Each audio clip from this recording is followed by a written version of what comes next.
नमस्कार दोस्तों। आज हम एक ऐसे दिलचस्प विषय पर चर्चा करने वाले हैं जहां आधुनिक विज्ञान और सदियों पुरानी लोक कथाएं आमने सामने खड़ी नजर आती हैं।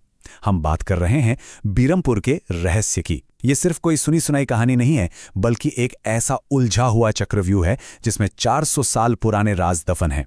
तो चलिए बिना किसी देरी के इस रहस्य की गहराई में उतरते हैं और समझने की कोशिश करते हैं कि जब इंसान के तर्क और उसके सबसे बड़े खौफ की टक्कर होती है तो अंजाम क्या होता है। कहानी की शुरुआत होती है एक खौफनाक चेतावनी से। जरा सोचिए, एक पिता अपने बेटे मदन को शनिवार की रात घर से बाहर जाने से रोक रहा है। वो क्या कहता है? वो कहता है कि अगर तुम्हें कुछ भारी कदमों की आहट और एक अजीब सा मंत्र सुनाई दे तो फौरन छिप जाना। और ये कोई मामूली खतरा नहीं था। वो बात कर रहा था उन 4 भयानक आदमियों की जो अपने कंधों पर एक ताबूत लेकर चलते हैं। सुनने में ये किसी वहम जैसा लग सकता है ना? लेकिन ये उस गांव की एक ऐसी खौफनाक सच्चाई थी जिसे मदन ने दुर्भाग्य से पूरी तरह नजरअंदाज कर दिया। अब सवाल ये उठता है कि आखिर ये निशिर-मोलो हैं कौन? बीरमपुर की लोक कथाओं की माने तो ये लाल चमकती आंखों वाले 4 रहस्यमयी आदमी हैं। ये लोग हर शनिवार की रात एक ताबूत लेकर निकलते हैं और एक ऐसा मंत्र पढ़ते हैं जो किसी की भी जान ले सकता है। देखिए, हम यहाँ किसी अलौकिक या सुपरनैचुरल शक्ति के सच होने का दावा नहीं कर रहे हैं, लेकिन गांव वालों के लिए इसका खौफ 100% असली है, बिल्कुल रियल। और मदन का सामना उसी रात इसी खौफ से होने वाला था।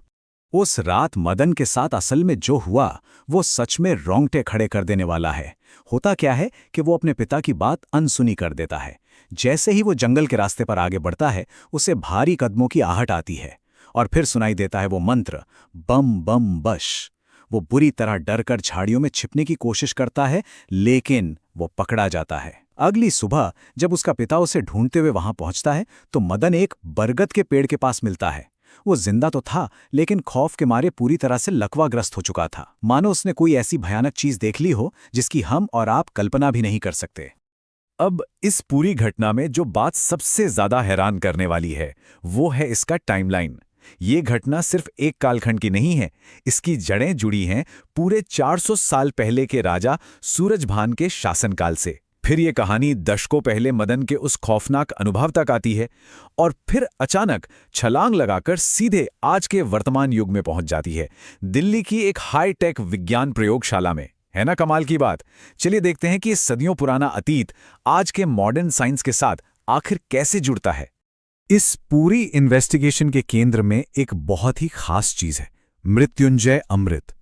दिल्ली की एक लैब में इशिता और मेघना नाम की 2 साइंटिस्ट काम कर रही हैं। उन्हें अपने प्रोफेसर जयदेव के लिए एक एंटीडोट यानी एक खास दवा तैयार करनी है। तभी इशिता के हाथ एक बहुत पुरानी किताब लगती है जिसमें इस मृत्युंजय अमृत का जिक्र है। उस किताब के मुताबिक पूर्णमासी की रात एक खास पेड़ से हरे रंग का एक तरल पदार्थ टपकता है जो अमर कर सकता है।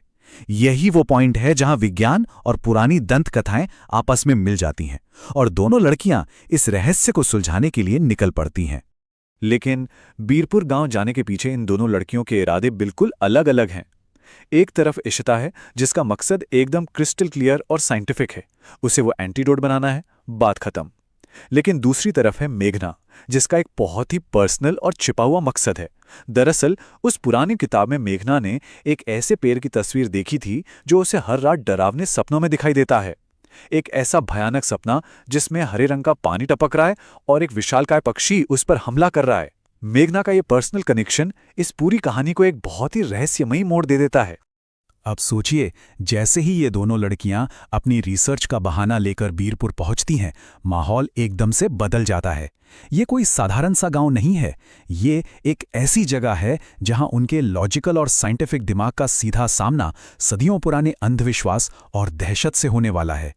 उनके गांव में कदम रखते ही हवा में एक अजीब सी बेचैनी घुल जाती है, कुछ ऐसा जो किसी भी तर्कशील इंसान को अंदर तक डरा दे। उनके आने पर प्रकृति और गांव का माहौल जिस तरह से रिएक्ट करता है वो बहुत ही अजीब है। जैसे ही वे गांव के गेट से अंदर आती हैं, अचानक एक बहुत तेज आंधी चलने लगती है।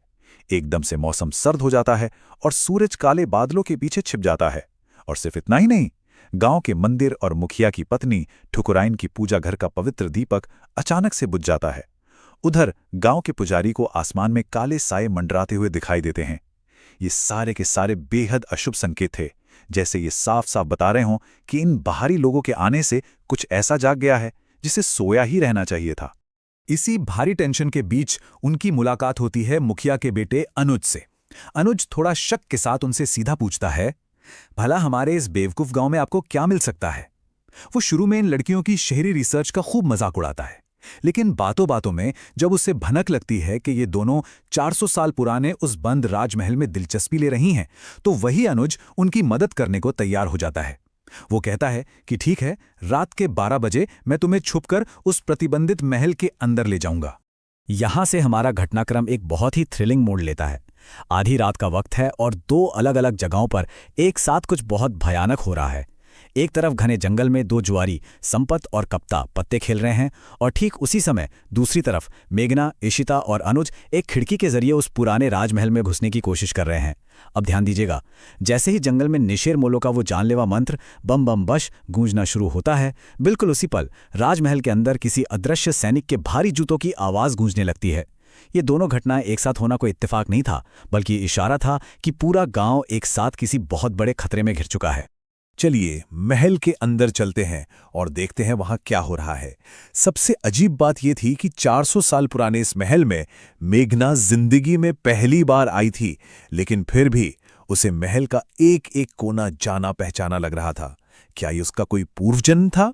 खैर, इस सन्नाटे से भरे खाली महल के गलियारों में अचानक उन भारी कदमों की आहट और तेज होने लगती है, और फिर अचानक एक ऐसा बंद दरवाजा जो सालों से बुरी तरह जाम था, किसी न दिखने वाली ताकत के झटके से जोर से खुल जाता है।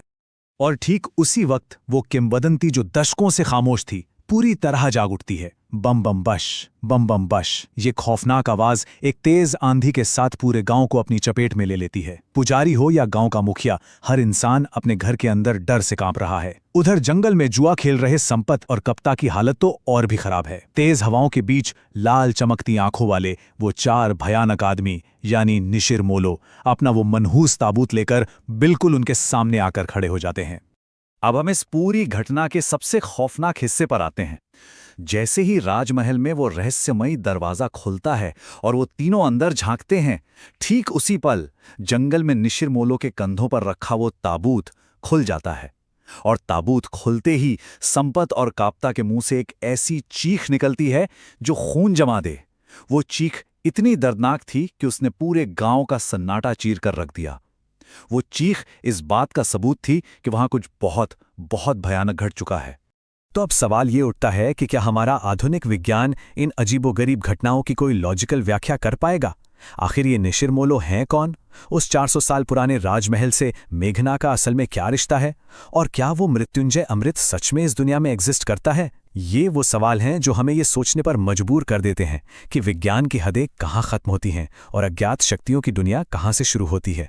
इन्हीं अनसुलझे और गहरे सवालों के साथ हमारी आज की ये चर्चा यहीं समाप्त होती है। उम्मीद है इस जानकारी ने आपको सोचने पर जरूर मजबूर किया होगा। खुद से ये सवाल पूछिए, क्या सच में कुछ चीजें हमारे विज्ञान की समझ से बाहर हैं?